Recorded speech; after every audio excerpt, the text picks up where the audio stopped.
semuanya, kembali lagi dengan saya Selena Faitania dari kelas 3D dengan NIM 218430007.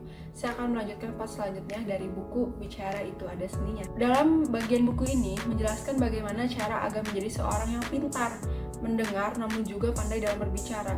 Teknik terpenting adalah dalam komunikasi adalah mendengar.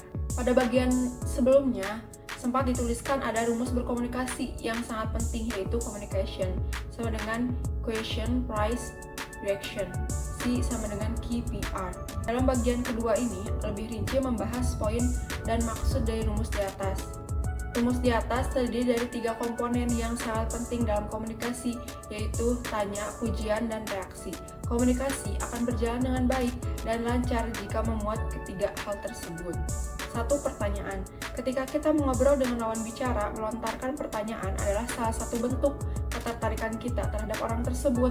Orang lain tentu akan antusias dan merasa dihargai jika diberi pertanyaan yang sesuai dengan minat orang tersebut. Tentunya tidak semua pertanyaan bisa ditanyakan, apalagi kepada orang yang jarak kedekatannya masih kurang dengan kita. Yang kedua, pujian. Melakukan pujian ketika mengobrol dengan seseorang juga menjadi bagian penting dalam berkomunikasi. Dalam buku ini dituliskan bahwa pujian mempunyai efek yang instan dan kuat.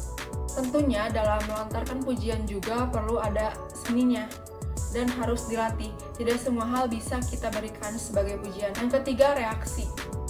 Ketika mendengarkan orang lain berbicara, yang tidak kalah penting adalah balik yang kita berikan. Dalam dasar dari perdebatan, dengarkan. Bagian ini menjelaskan bahwa dasar dari debat bukanlah pembicaraan hingga timbul konflik, namun lebih menekankan pada mendengarkan pendapat lawan dan menjelaskan argumen kita dengan alasan yang logis dan rasional. Teknik mendengarkan. Respon. Dalam bab ini dijelaskan mengenai 4 teknik mendengarkan. Respon, anggukkan kepala dengan ringan dan berikan respon kecil. Dengarkan hingga selesai, jangan memotong pembicaraan lawan yang sedang berbicara, dan dengarkan hingga selesai. Namun saat ucapan lawan melenceng dari tema, segera tanggapi dan sangkal pendapatnya. Simpulan. Maksudnya apabila lawan bicara panjang lebar, ringkas dan simpulkan terlebih dahulu sebelum mengajukan pertanyaan untuk mengarahkan pembicaraan. Ikuti, maksudnya ulangi beberapa bagian dari apa yang disampaikan lawan. Pentingnya seni mendengar, terkadang kita hanya berfokus pada mempelajari bagaimana berkomunikasi yang baik, hanya seputar cara untuk menjadi seorang pembicara. Padahal dalam komunikasi terdapat 2 arah. Jika kita hanya mahir di dalam satu arah sebagai pembicara dan buruk dalam hal mendengar, maka komunikasi yang ingin kita bangun akan gagal.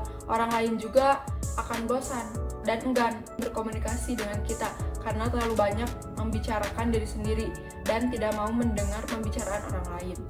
Agar ucapan yang membuat lawan bicara sepakat dan memihak kita. 1 kata kunci yang lebih baik daripada 10 ungkapan. Orang lain tidak akan mendengarkan penjelasan dari ucapan yang kita buat dengan panjang dan bertele-tele. Memberikan penjelasan melalui 1 poin penting jauh lebih baik daripada harus menjelaskan secara panjang lebar. Begitu halnya dengan marketing. Jika kita mencoba untuk melakukan marketing terhadap produk, akan berfokus dengan apa yang menjadi poin penting. Dalam buku ini dicontohkan dengan penjualan Chocopie di Korea Selatan yang sempat menurun di tahun 70-an. Pada saat itu, mereka membuat iklan dan kata kunci perasaan. Iklan yang dibuat oleh Chocopie tidak menjelaskan bagaimana enaknya coklat atau lumernya marshmallow Chocopie. Namun mereka menampilkan bagaimana perasaan orang yang akan senang jika diberi Chocopie sebagai hadiah.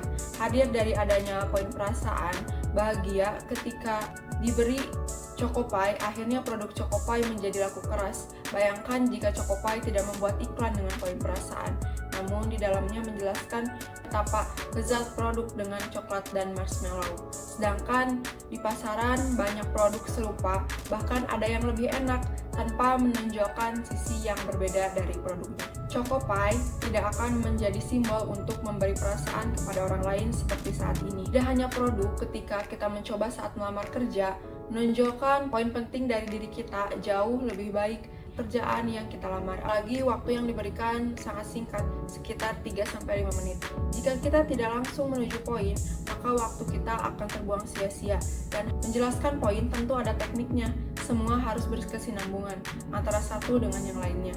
Dari kedua penjelasan tersebut, mana yang akan membuat HR tertarik? Tentu penjelasan yang kedua. Pada penjelasan pertama, tidak memiliki poin yang bersambung satu dengan yang lainnya. Menjadi asisten dosen dan menjadi relawan, poin dalam penjelasan tersebut semuanya tidak berkaitan dan tidak menjelaskan relevansi dengan pekerjaan yang dilamar. Bandingkan dengan penjelasan kedua yang tiap penjelasannya memiliki poin berjualan, mengumpulkan uang, pendanaan, dan diakhiri dengan pernyataan dengan tujuan yang relevan.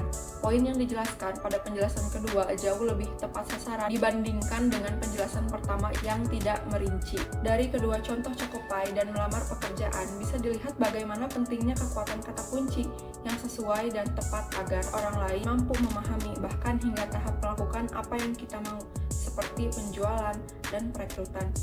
Kata kunci yang kita gunakan haruslah tepat sasaran dan sesuai dengan nilai yang penting dari apa yang kita punya. Kata kunci yang kita pakai haruslah sesuai. Jika kita menjual produk atau jasa, maka kata kunci yang harus kita gunakan adalah apa yang diperlukan oleh pelanggan. Menjualkan keunggulan produk dengan menarik poin penting dari semua nilai produk. Ketika melamar kerja, buatlah kata kunci yang sesuai dengan kebutuhan perusahaan. Jika penjelasan kita sama sekali tidak ada relevansi dengan pekerjaan yang kita lamar dan jauh dari kebutuhan perusahaan, maka perusahaan tidak akan mau menerima kita. Sekian video review kali ini, sampai ketemu di video selanjutnya. Assalamualaikum warahmatullahi wabarakatuh.